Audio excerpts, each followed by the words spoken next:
మరి చంద్రబాబు నాయుడు గారు జైల్లో ఉన్నప్పుడు మరి మరి చనిపోయారు, చాలామంది చనిపోతే నిజం గెలవాలని ఒక ప్రోగ్రాం పెట్టి అక్కడ చెక్కులు పంపిణీ పోతా ఉంటే వీళ్ళు హాస్యాస్పదం చేసిండ్రు.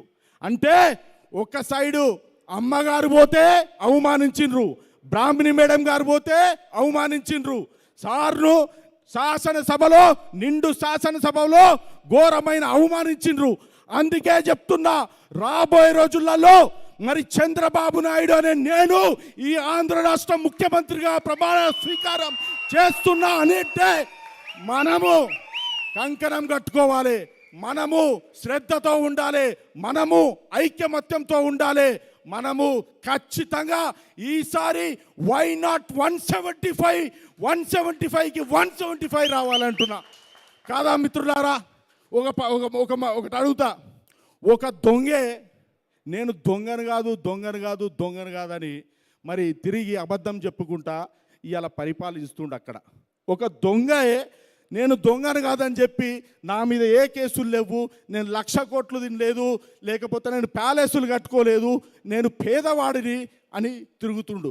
అట్లాంటి మూర్ఖునికి అక్కడ ప్రజలు ఓటేసి, మీరందరూ ఓటేసి ఆ మూర్ఖుని గెలిపించిండ్రు. మరి చంద్రబాబు నాయుడు గారు మీకు ఆయన దగ్గర ఉండి చూసిన అంటే అదృష్టం నాకు కలిగింది కొన్ని విషయాల్లో. చంద్రబాబు నాయుడు గారు నేను మొట్టమొదటిగా ఇది నా మ్యారేజ్ అయిన తర్వాత, పెళ్ళైన తర్వాత ఒకసారి లంచ్కి వెళ్తే చంద్రబాబు నాయుడు గారు ఫస్ట్ ఒక టీ వచ్చింది, నాకు మా మిస్సెస్కి టీ వచ్చిన తర్వాత అప్పుడే సార్ ఇట్లా స్టెప్స్ దిగిన తర్వాత ఏం తీసుకున్నాయా అన్న అంటే, సార్ టీ వచ్చింది అంటే నేను టీ తాగా అంది మా వైఫ్. తాగు అన్నాను, తాగు అంటే ఎందుకే ఆడపిల్లని ఎందుకు బెదిరిస్తున్నావు, ఏం తీసుకుంటావు అన్నాడు. దాని తర్వాత ఒకటి మ్యారేజ్ అయిన తర్వాత నువ్వేం చేయాలనుకుంటున్నావు అమ్మా అని మా మిస్సెస్ని అడిగింది. అంటే అదే సార్ నేను బ్యాంకింగ్లో ఉన్నాను చేస్తా అంటే, ఎడ్యుకేషన్ ఆఫ్టర్ మ్యారేజ్ ఎలా ఉంటుందమ్మా, ఆఫ్టర్ మ్యారేజ్ మనము ఎడ్యుకేషన్ ఎట్లా ప్రమోట్ చేయొచ్చు అన్నాడు. అంటే ఆ 15 నిమిషాలలో కూడా ఆయనే ఒకటే అన్నాడు, అంటే ఆడవాళ్లకు ఏ విధంగా నేను ఎడ్యుకేషన్ ప్రమోట్ చేయాలి, మ్యారేజ్ తర్వాత కూడా వాళ్ళకి ఏ విధంగా నేను సహాయపడాలి అన్న ఆలోచన ఆయనకు ఉన్నదంటే ఇది ఒక్కటి మీరు గుర్తుపెట్టుకోవాలంటున్నా. ఆయనే ఇట్లాంటి చిన్న విషయాలు కూడా క్షుణ్ణంగా పరిశీలించి ముందుకు తీసుకుపోలే నాయకుడు. అందుకే చెప్తున్నా, ప్రజల్లారా, తెలుగు ప్రజల్లారా, సోదరులారా, అక్కడ ఇక్కడ కాకుండా చిన్న గొడవలు ఏమన్నా ఉంటే మనం మానుకొని కూర్చొని మాట్లాడుకొని ఈసారి ఖచ్చితంగా తెలుగుదేశం పార్టీ జెండా రెపరెపలాడాలి. మరి జెండా రెపరెపలాడాలంటే మరి మన అందరం కూడా కలిసికట్టుగా పనిచేయాలి.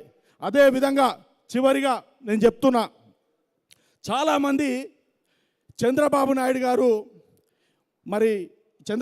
గారు జైలుకి వెళ్ళారు. మరి జైలుకి వెళ్ళిన రోజులలో పార్టీ ఏమైపోతుంది, మరి నెక్స్ట్ పార్టీ లీడర్ ఎవరు, నెక్స్ట్ ఎవరు అన్నారు. కానీ చంద్రబాబు నాయుడు గారు జైల్లో ఉండి కూడా ఒక పిలుపునిచ్చిర్రు. ఏమని ఇచ్చిరంటే, ప్రజలకు ఇబ్బంది పడొద్దు, మనం చేసే పనులు ప్రజలకు మేలు ఉండాలి, ఎటువంటి హింసకు దారి తీయకుండా ఉండండి, ఆ మెసేజ్ ఇచ్చిండ్రు. ఆ 53 రోజులు మన కార్యకర్తలు క్రమశిక్షణగా పాటించి ఆ నాయకుడు మాట విని ఆ నాయకుడు ధైర్యంగా బయటకు వచ్చింది చూడు, అది చంద్రబాబు నాయుడు గారు గొప్పతనం అంటున్నా.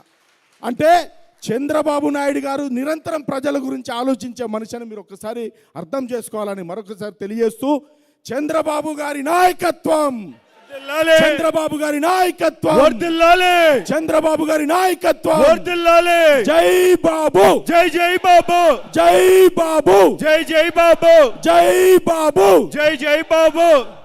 Thank you very much. అదిరిపోయింది. మోహన్ గారు ఎరగదీసి పారేశారు. Thank you very much. అందరిలో జోష్ బాగా పెంచారు. అందరూ బ్యాటరీ 100% పైకి వెళ్ళిపోయినాయి ఇప్పుడు. Thank you very much. ఇప్పుడు నెక్స్ట్ మీరందరూ ఇప్పుడు మన రాము గారికి క్వశ్చన్లతో సిద్ధంగా ఉన్నారా? ఓకే, రాము గారు వచ్చి కూర్చుంటే